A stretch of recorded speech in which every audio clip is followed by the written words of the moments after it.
오직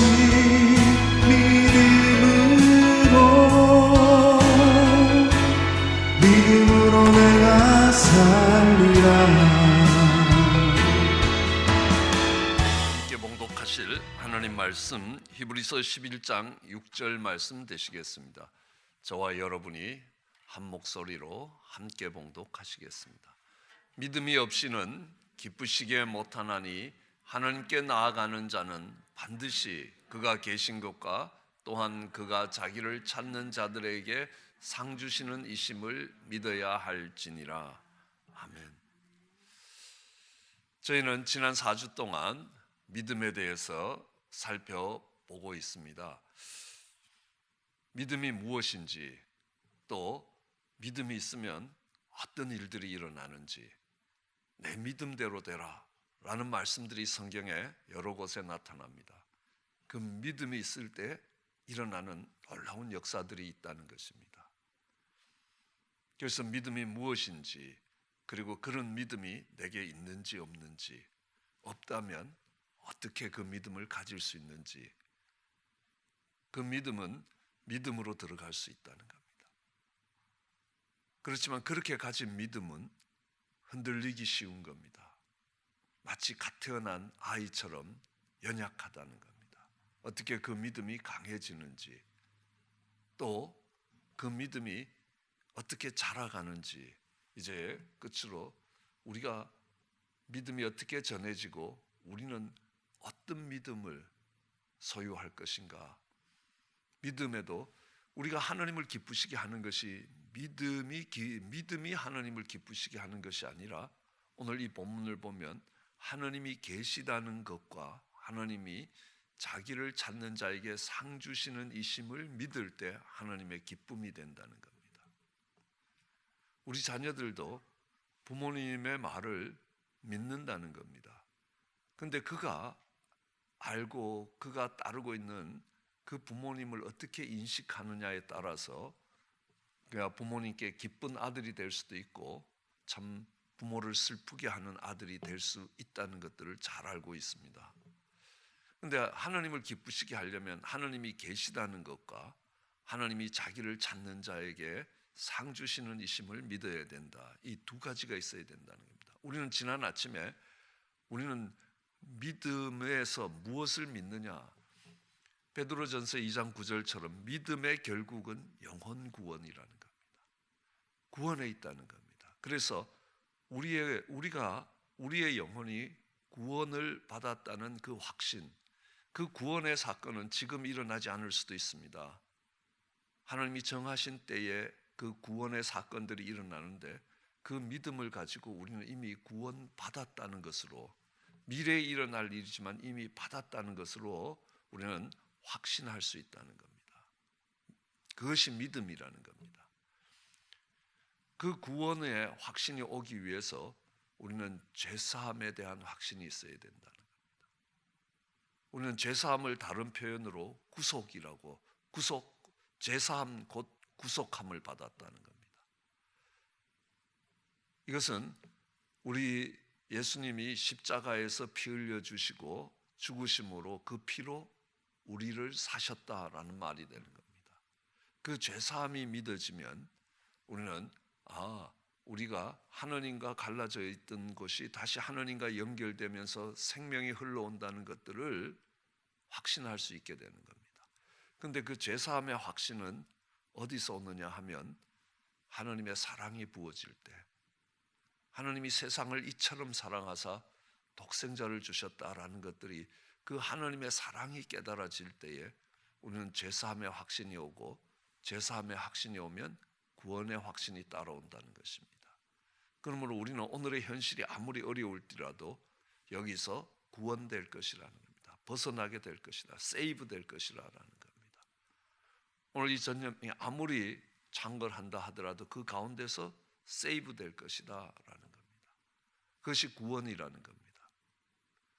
이제 그 믿음 중에서 하나님을 기쁘시게 하는 믿음은 하나님이 계시다는 것과 하나님이 자기를 찾는 자에게 상 주시는 이시라는 것을 믿을 때, 그것이 하나님의 기쁨이 되는 믿음이라는 겁니다. 하나님을 기쁘시게 하는 믿음이라. 그럼 계시다는 것은 뭘 의미하는가? 언젠가 중국에서 오신 어느 여자 전도사님이 간증을 하시면서 자신은 공산주의 속에서 교육을 받고 정말 다 성장할 때까지 그렇게 하나님하고는 전혀 상관없는 삶을 살다가 어느 날 어떤 일로 인하여 자신이 정말 힘든 질병의 시간들, 투병의 시간들을 지나가면서 하나님이 시퍼렇게 살아계시다. 그 표현이 참 마음에 들었습니다. 하나님이 시퍼렇게 살아계시다는 걸 깨닫고 자기는 그 질병에서 벗어나면서 정말 주의 종의 길을 나서게 됐다라고 그렇게 간증을 하는 걸 들었습니다. 하나님이 살아계시다라는 겁니다. 그것을 믿는 것이라는 겁니다. 왜냐하면 우리가 그곳에 하나님이 살아계시다는 것을 믿기 위해서 우리에게 믿음이 필요한 이유는 보이지 않는 우리의 육신의 눈으로 확인할 수 있는 것이 아니기 때문에 믿음의 눈으로 볼 때 그것이 보인다는 겁니다. 마치 바디메오, 소경 바디메오의 눈이 떠지자 새로운 세상이 보이는 것처럼 우리는 우리에게 그 믿음을 통해서 영적인 세계의 눈이 떠질 때 그 하나님이, 영이신 하나님이 살아계시다는 것들을 알게 되는 겁니다. 그런데 그 하나님이 살아계시다라는 것, 그렇게 정말 살아갈 때, 하나님이 계시다는 것을 믿고 살아갈 때에 그 인생이 어떻게 되느냐, 우리는 그것을 다니엘에게서 볼 수 있습니다. 다니엘의 삶을 보면 그렇습니다. 이 다니엘이라는 이름은, 그러니까 하나님이 살아계시다, 하나님이 지켜보고 계시다, 다른 말로 하나님이 심판하신다. 심판이라는 말이 꼭 나쁜 말 아니라는 걸 여러 번 배웠습니다. 심리하여 판단한다는 겁니다. 잘한 건 잘한 거고 못한 건 못한 거고 좋은 건 좋은 거고 나쁜 건 나쁜다라고 이 판단한다는 겁니다. 내가 지금 어떤 행동을 하더라도 하나님이 나를 지켜보고 계신다는 겁니다. 그렇기 때문에 이 다니엘은 눈에 보이는 세상을 전부인 것처럼 살지 않고 하나님의 눈길 앞에 살았다는 겁니다. 그 믿음이 하나님을 기쁘시게 하는 믿음입니다. 비록 이방 땅에 17살의 이방 땅에 포로가 되어서 잡혀갔습니다. 그리고 이방 땅에서 뽑혀서 정말 환관이 돼서 이방 임금을 섬겨야 되는 자리에 갔다는 겁니다. 그는 더 이상 가정을 이룰 소망도 없고 그의 인생이 다 무너진 것 같았습니다. 그러나 여전히 하나님의 눈길 앞에서 하나님이 살아계시다는 그 믿음을 가지고 살았다는 겁니다. 그는 도저히 기도할 수 없는 형편에 몰려갔습니다. 다니엘을 시기했던 사람들이 다니엘을 정말 엮어 넣을 수 있는 길이 없으니까 왕에게 앞으로 한 달간은 왕 이외에 어떤 신이나 어떤 대상에게도 정말 절을 하고 기도할 수 없게 왕의 권위를 세워보십시오 하니까 왕이 도장을 찍었습니다. 거기에 걸리는 사람이 다니엘입니다. 그럼 다니엘은 그 다리오 왕의 총애를 받던 재상이었습니다.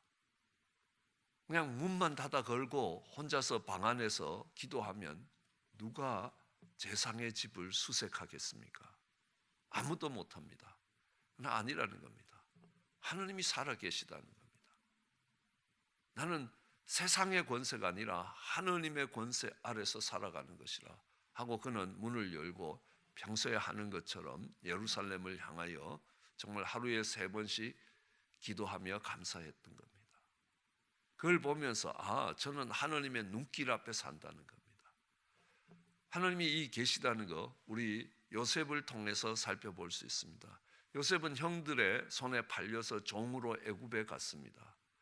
애굽의 보디바르의 집에 갔는데 시위대장, 오늘날로 보면 대통령을 경호하는 책임을 맡고 있는 경호실장에 해당하는 그런 지위입니다.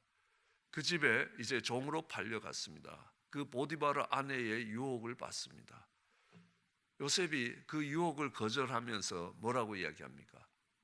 내가 어떻게 정말 큰 악을 행하여 하나님께 득죄하겠느냐? 내 주인이 나에게 전폭적인 신뢰를 보였는데 그 주인의 신뢰를 배반할 수 없다. 그것도 있지만요, 내가 어찌 이 큰 악을 행하여 하느님께 득죄할 거냐라. 이거는 이 요셉이 하나님의 눈길 앞에 살았다는 것들을 우리는 알 수 있습니다. 하나님이 계시다는 것들을 믿고 살아가는 이 다니엘과 요셉을 그 이방 땅에서 어떻게 상 주셨는지 우리는 너무너무 잘 알고 있습니다. 그것이 하나님이 계시다는 것을 믿고 살아가는 자에게 하나님이 주시는 상이라는 겁니다. 하나님이 계시다라는 것, 이런 예화를 하나 들기도 합니다. 정말 요셉처럼 이렇게 신실한 하나님 앞에 살아가는 사람이 옛날 머슴살이를 했습니다. 머슴살이를 하는데 같이 머슴살이를 하는 사람이 있습니다. 그러니까 이 사람은 하나님의 눈길 앞에 주인의 눈길이 있으나 없으나 정말 열심히 일을 했습니다. 그러나 다른 종은 아니었습니다. 주인이 보면 열심히 하고 안 보면 대충 했습니다. 주인이 그걸 모르겠습니까? 어느 날 이제 머슴으로 사는 기간이 끝나고 이제 내일이면 이제 내가 집으로 돌아가게 할 거다. 머슴살이를 끝내겠다. 근데 내가 원래 추수를 하면 이렇게 곡식들을 담아야 될 가마니를 만들기 위해서 집을 좀 까달라고. 그 대신 가마니를 만드는 집은 아주 가늘어야 되는 거니까 최대한 가늘게 정말 이 집을 좀 만들어 달라. 그러니까 두 사람이 열심히 이제 집을 만들었습니다. 한 사람은 여전히 하늘의 눈길 앞에 성실하게 만들었고, 그 다음은 그 친구는 또 다른 종은 정말 대충 했습니다. 잘 모르시겠지만 시골에서 이렇게 짚을 꽈 보면요, 아주 가늘게 꼬는 게 굉장히 어렵습니다. 두꺼운 거는요 대충 여러 겹을 하니까 꼬기가 쉬운데 가늘게 꼬는 건 쉽지 않습니다. 그렇지만 정성을 다해서, 그러니까 우리 주인의 마지막 부탁이니 정성껏 하자 하고 했습니다. 그 다음날 아침이 됐습니다.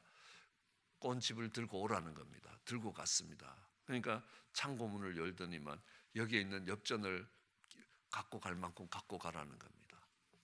짚을 두껍게 꼰 사람은요 엽전이 들어가질 않는 겁니다. 갖고 갈 수가 없는 겁니다. 이런 결과가 우리 인생의 끝에도 올 거다라는 겁니다. 믿음으로 살아가는 삶의 모습이라는 겁니다. 하나님의 눈길을 의식하고 사는 삶이 다니엘과 요셉과 같은 그들의 인생에 어려운 일이 없었던 건 아닙니다. 그러나 그 속에서 하나님이 역사하시는 것들을 보게 되는 겁니다. 하나님이 기뻐하시는 것들을 보게 되는 겁니다. 우리는 하나님이 계시다는 거, 하나님이 우리와 함께하고 계시다. 하나님이 세상 끝날까지 함께 계시다. 내가 어려울 때도, 때로는 내가 낙심될 때도, 때로는 내가 죄악으로 무너질 때도 여전히 하나님은 함께하고 계시다는 겁니다. 그렇기 때문에 정말 무너진 자리에서 하나님께로 돌아갈 수 있습니다. 탕자가 아버지 집에 돌아갈 수 있는 것처럼 주님을 3번 부인하던 베드로가 주님께 돌아갈 수 있다는 겁니다. 여전히 함께하고 계시는 그 하나님을 믿음으로 그게 가능한 거라는 겁니다.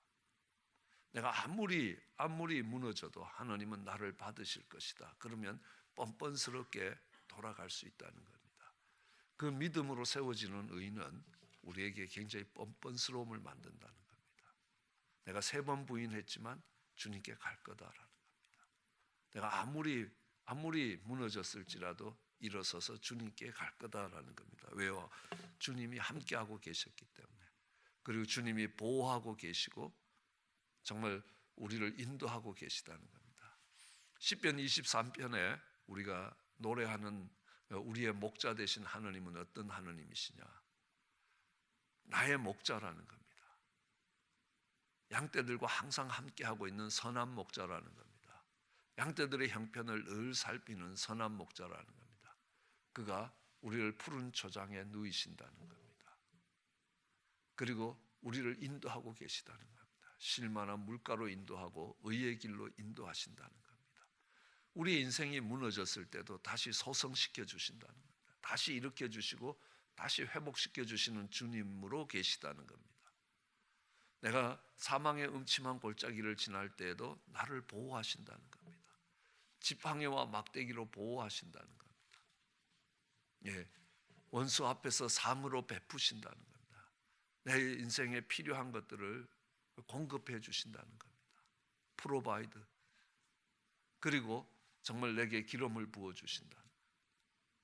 능력을 주시고 세상과 구별되게 하시는 그 기름 부음이 거기 있다는 겁니다. 나의 목자는 그러신 분이라는 겁니다. 나를 인도하고 계시는 하나님, 나를 보호하고 계시는 하나님, 나에게 필요한 것들을 공급하고 계시는 하나님, 그 하나님이 계시다는 고백 아닙니까? 다윗도 그의 인생에 가장 고통스러운 그의 장인이었던 사울이 그를 죽이기 위해서 수천의 군대들을 동원하여 도망자가 되어 있을 때 그는 이런 하나님이 계시다고, 하나님이 나와 함께 하고 계시다고 그렇게 노래하고 있는 거 아닙니까? 그리고 오늘 본문은 이렇게 합니다. 하나님이 자기를 찾는 자에게 상 주시는 이심을 믿어야 된다는 겁니다. 자기를 찾는 자에게 상 주시는 이심을 믿어야 된다. 어떤 사람이 그런 믿음을 가졌습니까? 오늘 같은 히브리서 11장 24절로 26절에 보면 믿음으로 모세는 장성하여 바로의 공주의 아들이라 칭함을 거절하고 도리어 하느님 백성과 함께 고난받기를 잠시 죄악의 낙을 누리는 것보다 더 좋아하고 그리스도를 위하여 받는 능력을 애굽의 모든 보화보다 더 큰 재물로 여겼으니 이는 상주심을 바라봅니다. 모세가 믿음으로 바로의 공주의 아들의 자리를 거절했다는 겁니다. 왜요? 상 주시는 하나님을 바라봤기 때문에. 내가 이 땅에서 왕으로 왕자로 살면서 누리는 것보다 내가 하나님께 상을 받겠다는 겁니다. 시편 17편은 이렇게 이야기합니다. 세상에서 자기의 상을 받는, 자기의 분깃을 받는 사람은 세상 사람이고 하느님 나라에서 그 상을 받겠다는 사람은 하느님 백성이라는 겁니다. 세상 백성과 하느님의 백성의 차이가 뭡니까? 누구에게 상 받으려고 하느냐는 겁니다.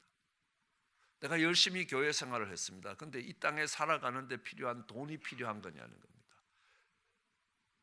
내가 무슨 상을 바라기를 원하느냐는 겁니다. 상 주시는 하느님을 바라봤다는 겁니다. 그랬기 때문에 모세는 바로의 공주의 아들의 자리를 거절할 수 있었고 왕과 왕자의 자리를 버리고 자기 백성들과 함께 고난을 받을 수 있다는 겁니다. 하나님 백성들을 위하여 정말 때로는 가난하고 때로는 배고프고 힘든 길을 걸어갈 수 있었다는 겁니다. 그가 가질 수 있는 그 많은 보화보다 훨씬 더 예수님을 위하여 그리스도를 위하여 받는 능력을 가치 있게 여겼다. 하나님 때문에 그 백성들을 이끌고 가면서 받는 모욕과 조롱이 훨씬 더 가치 있다라고 이야기를 하신 겁니다. 왜요? 상 주시는 이를 바라보았기 때문에 그렇다라는 겁니다. 우리는 느헤미야를 봐도 그렇습니다. 느헤미야 지금 공부하고 있지만요. 느헤미야가 이 느헤미야서의 제일 마지막에 어떤 기도를 합니까? 그죠? 하나님이여 나를 기억하사 복을 주시옵소서. 내가 편안한 바벨론의 삶을 그것도 왕의 술 맡은 관원으로 막강한 권력을 내려놓고 여기 와서 정말 예루살렘 성벽을 제공하고 있습니다. 신발을 벗지 아니하고 정말 한 손에 칼을 들고 한 손에 지휘봉을 들고 이 공사를 진행하고 있습니다. 그러면서 그가 이야기합니다. 하나님이여 나를 기억하사 복 주시옵소서.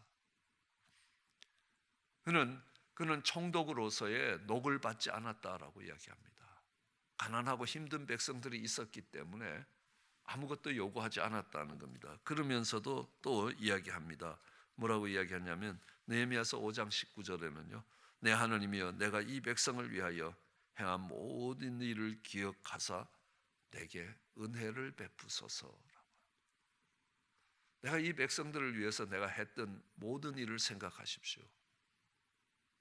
제가 받아야 될 월급도 받지 않고 여기서 이렇게 맡겨진 일들을 정말 이 예루살렘 성벽이 쌓여지든 쌓여지지 않든 느헤미야의 삶에는 아무런 차이가 없습니다.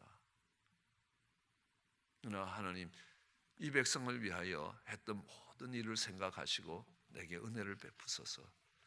이 느헤미야의 기도는 뭡니까? 내가 하나님께 상을 받겠다는 믿음으로 살았다는 것들을 우리는 잘 알 수 있습니다.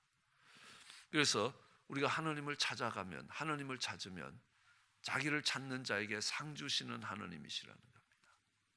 우리가 예레미야서에서 가장 사랑하는 구절 중에 하나인 예레미야서 29장의 11절 보면요, 나 여호와가 말하노라 너희를 향한 나의 생각은 내가 안하니 재앙이 아니라 곧 평안이라. 그들은 나라가 어지러워지고 타락하고 정말 폭력이 난무하면서 거짓이 난무해서 결국은 나라가 망하고 바벨론으로 잡혀갔다가 70년 만에 돌아오는데 그게 그들에겐 재앙이라고 생각했는데 아니라는 겁니다. 평안이라는 겁니다. 너희 장래에 소망을 주려 하는 것이라는 겁니다. 이 땅이 전부인 것처럼 살지 말아라라는 겁니다. 너희에게 안식을 주기 위함이라는, 평안을 주기 위함이라는 겁니다. 왜요? 이 땅 것이 아니지 않느냐는 겁니다. 안식이라는 건 뭡니까? 내가 일을 안 하는 게 안식일이 아니라는 겁니다. 그럼 바리새인과 서기관들이 생각한 안식일이었습니다. 하나님 말씀하시는 안식은 하나님이 내 인생을 책임지신다는 겁니다. 그럴 때 우리에게 쉼이 온다는 겁니다. 그러므로 내가 농사를 한 해 동안 안 지어도 되는 게 하나님이 책임지신다는 겁니다. 저는 목회를 하면서 3번의 안식년을 갔습니다. 6년 동안 열심히 일했기 때문에 안식년이 필요한 것 아니라는 겁니다. 예수님이 말씀하십니다. 아버지가 일하시니 나도 일한다는 겁니다. 안식일에도 일했고 안식년에도 일했다는 겁니다. 일을 하지 않는 안식년이 아니라는 겁니다. 이 교회에 담임 목사가 없어도 하나님이 책임지신다는 겁니다. 이 교회에 어느 누구가 없어도 하나님이 이 교회를 책임지신다라는 신앙 고백입니다. 그들이 안식일을 지키지 않자 하나님이 그들을 70년 동안 그들이 지키지 않는 안식일만큼, 안식년만큼 바벨론에 갖다 놨다라고 이야기합니다. 그러나 그 모든 것이 너희가 이 땅의 소망을 갖는 것이 아니라 장래의 소망을 주기 위한 재앙이 아니라 평안이라고 이야기합니다.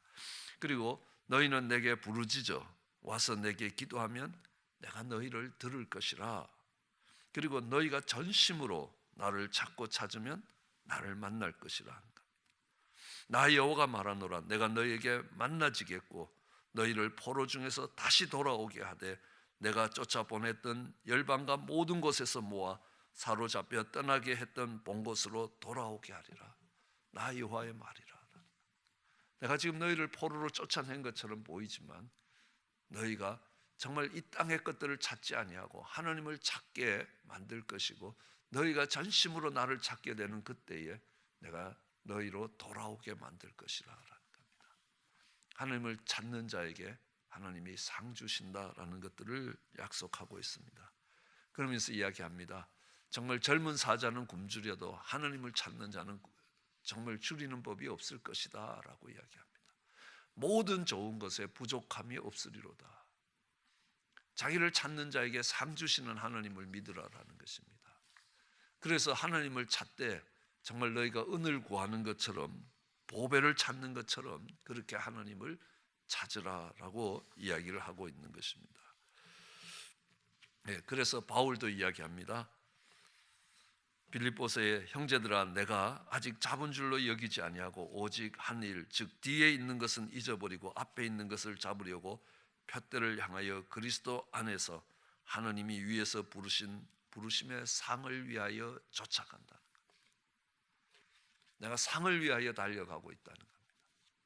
사도 바울이 산 넘고 물 넘고 동족의 이방인의 감옥에 갇히면서 그 고난의 행군들을 이어갔던 이유가 뭡니까? 하나님이 나를 사도로 부르셨고 나를 상 주실 것이라는 겁니다. 하나님이 주신 사명에 대해서 내가 충성스러울 때 하나님이 내게 상 주실 것이다. 내가 그 부르심의 상을 따라 간다라고 이야기합니다. 우리는 여기서 하나 더 생각해 볼 수 있을 것입니다. 우리는 은혜의 법칙이 있으면 믿음의 법칙이 있다는 겁니다. 그럼 이스라엘 백성들이 이집트에서 종살이 하다가 그 이집트 땅을 벗어서 홍해를 건너서 이제 죄악의 땅을 떠나옵니다. 그때는 전적인 하나님의 은혜라는 겁니다. 이스라엘 백성들이 한 건 아무것도 없습니다. 그저 자기들이 세상에 살아가는데 좋아지면 할렐루야, 나빠지면 원망과 불평밖에 없는 겁니다. 모세야, 네가 매장지가 없어서 우리를 여기로 끌고 나왔느냐는 겁니다. 야, 애굽에 있을 때는 그래도 고기 국물이라도 먹었다는 겁니다. 틈만 나면 원망하고 불평하는 거였습니다. 그런데 하나님이 전적으로 은혜를 베푸시는 겁니다. 그리고 그들을 시내산까지 데리고 오는 겁니다. 시내산에서 새로운 계약을 하는 거 아십니까? 사이나이 카버넌트, 시내산의 언약이라고 이야기합니다. 하나님이 십계명을 주시는 겁니다. 이 계명을 지키라는 겁니다. 너는 내 백성이 되고 나는 너희 하나님이 될 것이라. 예, 그때부터 민수기입니다. 이런 민수기가 되면서 뭐가 달라지는지 아십니까? 똑같이 불평을 하는데요, 출애굽기의 불평은 하나님이 그냥 넘어가십니다. 민수기에서 내가 고기를 못 먹어서 정말 또 한 번 더 똑같은 불평을 합니다. 그때는요, 많은 사람이 죽는 거라는 겁니다. 보응이 따라왔다는 겁니다. 시내산에서부터 보응이 따라가기 시작하는 겁니다.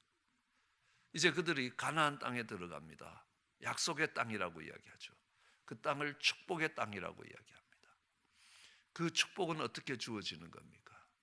가나안 땅에 들어가면서부터 하나님이 여호수아에게 약속하는 게 있습니다. 여호수아서 1장 3절입니다. 이 여호수아서 1장 3절에 모세에게 말한 바와 같이 무릇 너희 발바닥으로 밟는 곳을 내가 다 너희에게 주었노니 곧 광야와 이 레바논으로부터 큰 하수 유브라데에 이르는 해쪽 속의 온 땅과 해지는 변대해까지 너희의 지경이 될 것이라. 자, 약속의 땅에 들어가는 여호수아에게 이야기합니다. 뭐라고 이야기합니까? 내가 약속한 것처럼, 모세에게 말한 것처럼 이 약속의 땅에서는, 그리고 이 축복의 땅에서는 너희에게 축복이 어떻게 주어지는 것입니까? 너희 발바닥으로 밟는 곳은 내가 다 주겠다는 겁니다. 그것이 지중해에서부터 유브라데 강까지, 단에서부터 브엘세바까지 그 지경 속에서 너희가 발바닥으로 밟는 데까지는 다 준다는 겁니다. 그러면 어디까지 그들의 땅이 되겠습니까? 지중해에서부터 유브라데까지, 단에서 브엘세바까지 다 그들의 땅이 되는 거 아니라는 겁니다. 너희가 발로 밟는 데까지 너희 땅이라는 겁니다. 비록 그 경계가 지중해에서 유브라데까지, 단에서 브엘세바까지일지만 너희의 땅이 되는 것은 너희 발바닥으로 밟는 데까지 너희 땅이 될 것이라는 겁니다.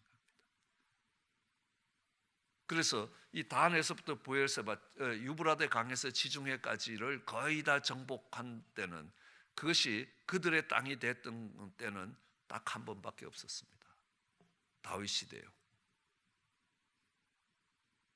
여기서 축복은 어떻게 옵니까? 네가 발로 밟는 것만큼 온다는 겁니다. 신약에 와서 그렇게 이야기하죠. 갈라디아서 6장에 보면요, 네가 심은 대로 거둘 것이라는 겁니다. 사기치지 말아라라는 겁니다. 하나님이 그렇게 만만하게 쏟는 하나님이 아니라는 겁니다. 사람이 무엇을 심든지 심은 대로 거둘 거라는 겁니다. 네가 세상의 것들을 심으면 세상의 것들을 거둘 거고, 영적인 것들을 심으면 영적인 것들을 거둘 것이라는 겁니다.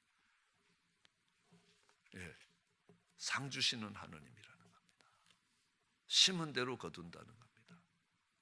하나님이 주실 상을, 이 약속을 바라보면서 심는 거라는 겁니다. 그럼 거둘 거라는 겁니다. 물질을 심으면 물질로 거둘 거라는 겁니다. 무엇을 심든지 심은 대로, 콩을 심으면 콩을 거두고 팥을 심으면 팥을 거둘 거라는 겁니다. 예, 심는 대로 거두는 법칙이라는 겁니다. 그것을 우리 주님이 다시 오실 때 이렇게 이야기합니다. 마태복음 16장 27절에 보면요, 아버지의 영광으로 그 천사와 함께 오리니 그때에 각 사람의 행한 대로 갚을 것이라. 그 사람이 어떻게 했든지 그 사람의 행한 대로 내가 갚아줄 것이다 라고 말씀하시는 거예요. 그래서 요한복음 5장 29절에는 너희가 선을 행한 자에게는 생명의 부활로, 악을 행한 자에게는 심판의 부활로 나올 것이라. 똑같은 부활이 아니라라는 겁니다. 말씀드렸죠? 악이라는 것은 하느님을 떠난 게 아니라는 겁니다. 내가 여호와로 말미암아 등남하였다는 겁니다. 무엇을 심든지 그대로 거둘 것이라는 겁니다. 너희 발로 밟는 곳까지 너와 내 후손의 땅이 될 것이라는 겁니다. 이것이 그들이 이집트를 떠나서 광야를 지나올 땐 그렇지 않습니다. 그건 훈련의 기간이었습니다. 그렇지만 그들이 믿음으로 하나님이 어떤 분이신지 알고 그 하나님에 대한 믿음을 갖고 살아가는 믿음의 삶이 시작되면 그 믿음은 하나님이 계시다는 것과 자기를 찾는 자에게 상 주시는 이심을 믿어야 된다는 겁니다. 그렇지만 그 믿음의 결국은 영혼 구원에 있다는 것입니다. 그 믿음으로 하나님이 예비하신 축복을 누릴 수 있는 저희들 되기를 주의 이름으로 축원합니다. 기도하시겠습니다. 사랑과 은혜가 많으신 하나님 아버지, 지난 4주간 하나님 저희 믿음의 여정을 붙드신 것 감사합니다. 믿음이 무엇인지 알게 하시고 우리 인생길에서 그 믿음이 왜 필요한 것인지 깨닫게 하시며 또한 어떻게 믿음을 갖게 하시며 그 믿음이 어떻게 강해지고 또 그 믿음이 어떻게 자라가야 하는지, 하나님 또한 그 믿음이 어떻게 전해져야 되는지 하나님 배울 수 있게 하신 것 감사합니다. 하나님 배운 것들을 익히게 하여 주시고 그 말씀대로 살아갈 수 있는 힘을 공급해 주시기 원합니다. 하나님, 믿음을 갖되 하나님을 기쁘시게 하는 믿음을 갖게 하여 주시옵소서. 하나님이 계시다는 것과 하나님이 자기를 찾는 자에게 상 주시는 이심을 믿게 하여 주시옵소서. 그리하여 하나님의 기쁨이 되는 삶이 되게 하여 주시고 하나님이 약속하신 바대로 그 믿음의 결국인 영혼을 구원받는 하나님 복된 인생이 되게 은총을 더하시기 간절히 소원합니다. 감사합니다. 예수님 이름으로 기도드렸습니다.